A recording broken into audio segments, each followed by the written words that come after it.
spectrometer and stethoscope. And of course, to start with, I have to do the hand washing and then wear gloves. I have to perform how to clean the rubber knuckles. Okay, clean.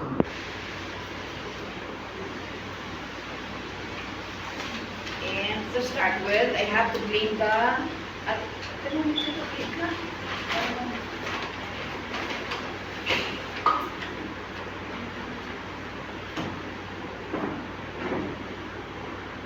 okay, so of course, I have my thermometer, digital thermometer, I have a stethoscope, I have a speedometer, cotton ball with alcohol, dry cotton ball, and this basket. This is the materials needed for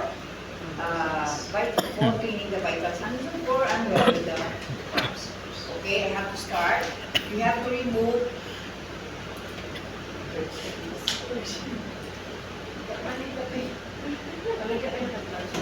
Sorry.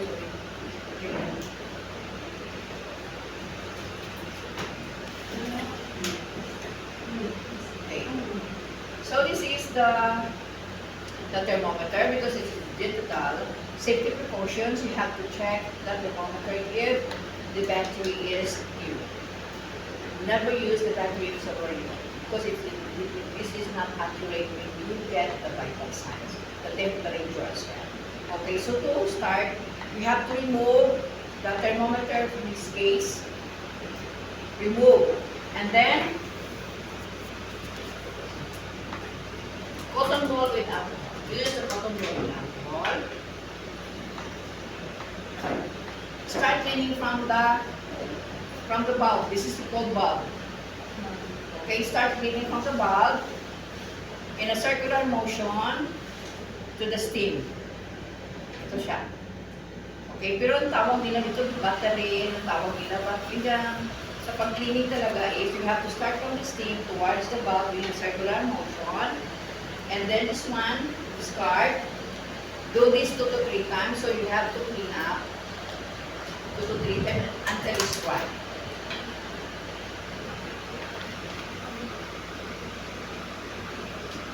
Okay. And when you use after using na naman na how to clean after using, after nagkuha ka na ng vital sign, ng temperature. How to do it after using, you have to start using the alcohol, water with alcohol, start cleaning from the stem. From the stem towards the bulb in a circular motion to the bulb. Do this 2 to 3 times. Discard this one and then you have to use the dry cotton box. From the stem towards the bulb in a circular motion. And then afterwards, you have to return this in the case. And how to clean the speedometer.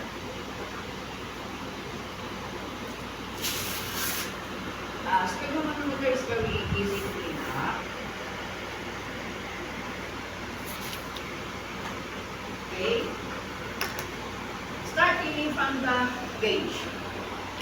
So start cleaning the gauge with the cotton ball with alcohol. You have to clean down to the tube. And this one is card. And then, use again another cotton ball with alcohol. Start cleaning the, how do you call this one? This one? The bulb. So you have to start cleaning with the bulb here in a circular motion and then start. Do this 2 to 3 times. Ibig sabihin, patatlong din sa luluhan to dry up. So, clean up. And discard. Another one. Ito pa yung bulb ha. Ito yung bulb.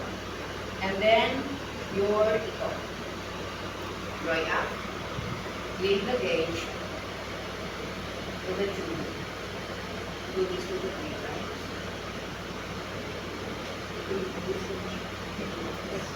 And discard. And then, be sure that this is walang air po to. I-release mo talaga ang air. And then, the next is your stethoscope.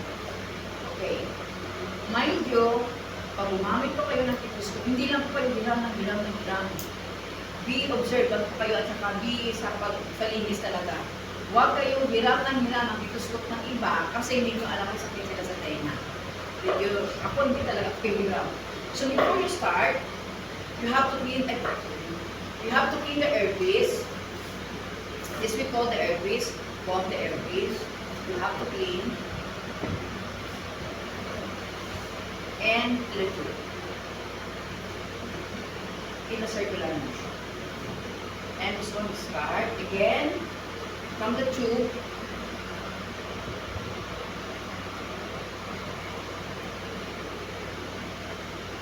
Circular motion. And start. And then clean the diaphragm and how do you call this motor? So you have to clean the diaphragm and then the valve. Ito valve siya. You have to clean. And then discard, and then you have to dry up with dry cotton balls. Okay? So start cleaning here from the airpiece.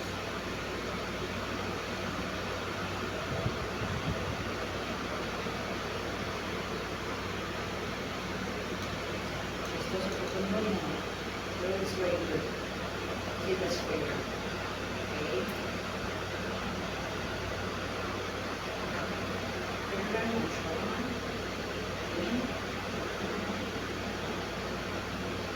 And 3 times. Hanggang magkuhain pa sa akin. Kasi hindi kayo pwede kumain pa sa akin.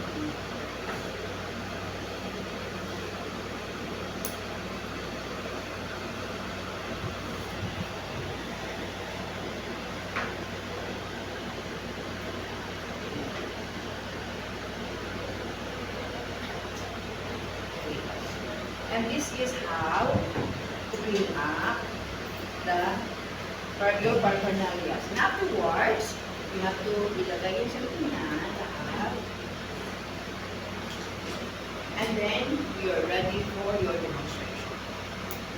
So, ibig sabihin, you have to clean it first, and then, magdidemo pa. Dapat palinis siya. So, naintindihan? Okay. So, pwede ako makakuha ng isang pasyente because I'm going to demonstrate yung may client. Secretly, you have your client, of course. You have your small notebook and molder. Hindi pwede ang blue, it's only black.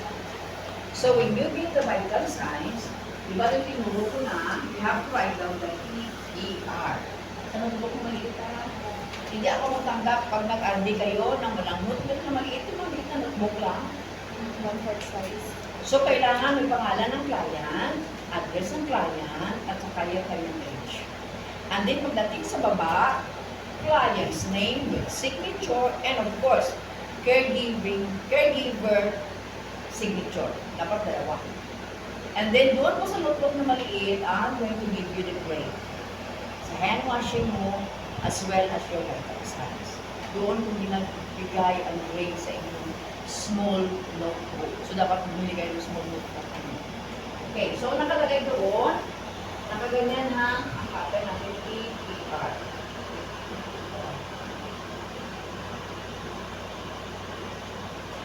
Okay. So, mag-start na tayo. So, bago kayo positioning sa client, left hand ba? So, left.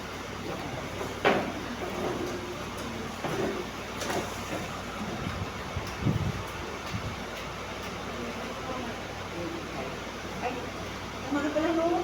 Talina, sorry.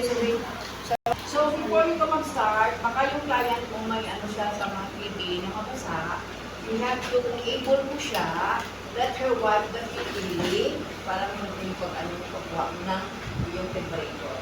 So, pakitunas mo. Oo, that's correct yan. That's the proper. Iba, ginagupang lang siyang basa iba. Okay, and then, discard. And then, it's the time because it's already clean. That's the time. Okay, to remove this. Discard. client is able, and especially if it is a girl or a woman, na ano mahirap, pwede mo po siya maglagay doon sa kanyang resume. Pero kung hindi, ikaw talaga ang maglalagay. Okay. So when you hear the sound, yun na ang pagkuhain ng pagulong. Mga plug-in sa mami. May chemical yun. Bago to,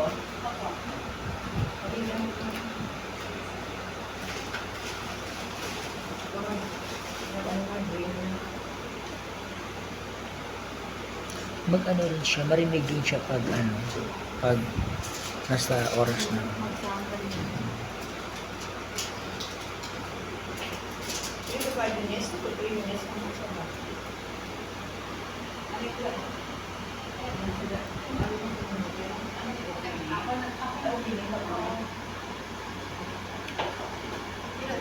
Tapos wala mo gawin siya na on, ma'am. Check mo na. Mga 36. Ay, tanong ko pa pa. Ay, tama sila. So, sila na, ito pa mamatiyan. So, ang muna sa pag-limpyo yung mga balik ko lang. So, muna na pag-limpyo yung mga balik ko muna. So, ganiti ka mo mag-amog, simple like, ano na, you can read. May ano siya, may marana. So, ganito mo siya, Marinig din pa. magtulog na na. So, dito ka na maglilinis from the So kung marinig na tubig, from doon the na lang siya stem kunin. towards the bow in a circular motion. Ito na, balik na. Alam mo na? Oo. Buhat. Pag nag-tinig, yun na. Sulat mo magkagay. So, ilagay ko na dito, balik ko na sa case. Pag po kilinit ko, ako na lang po ng kilig-kilig niya.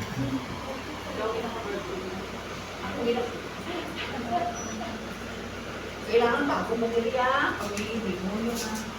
So, 36.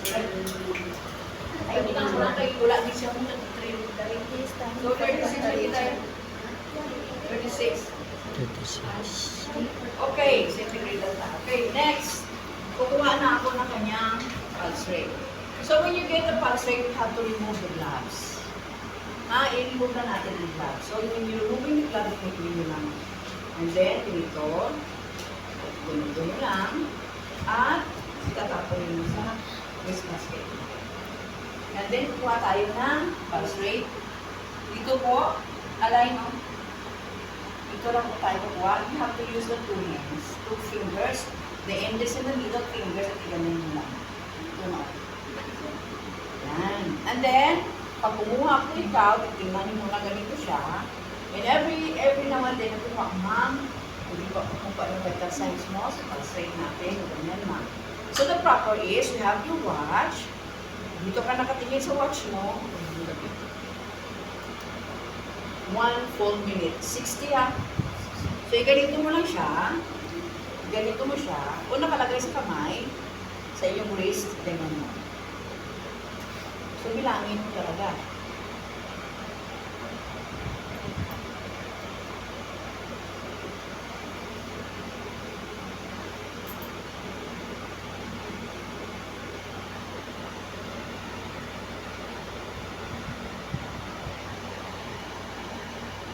Pero pwede yung stopwatch, ma'am. Stopwatch. Yung may ano talaga siya, May 1 minute man yun siya na tayo. mayroon siyang small, mayroon siyang second hand. May second hand. Atong second mo na nga galibot.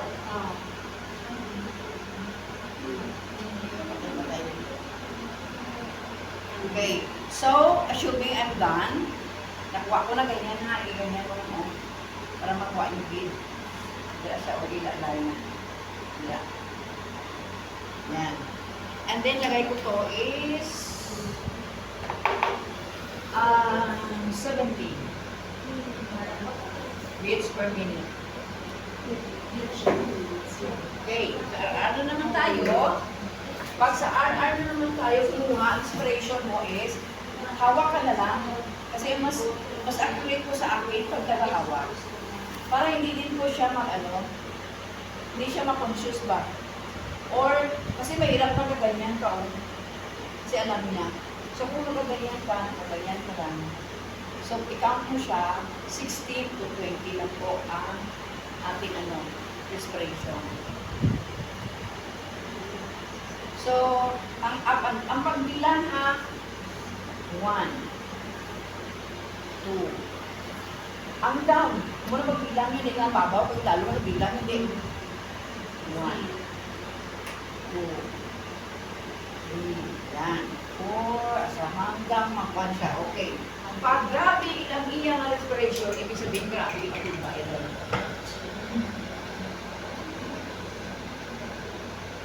So, kuha tayo nito ng, gawin natin na 18. Na 18 lang.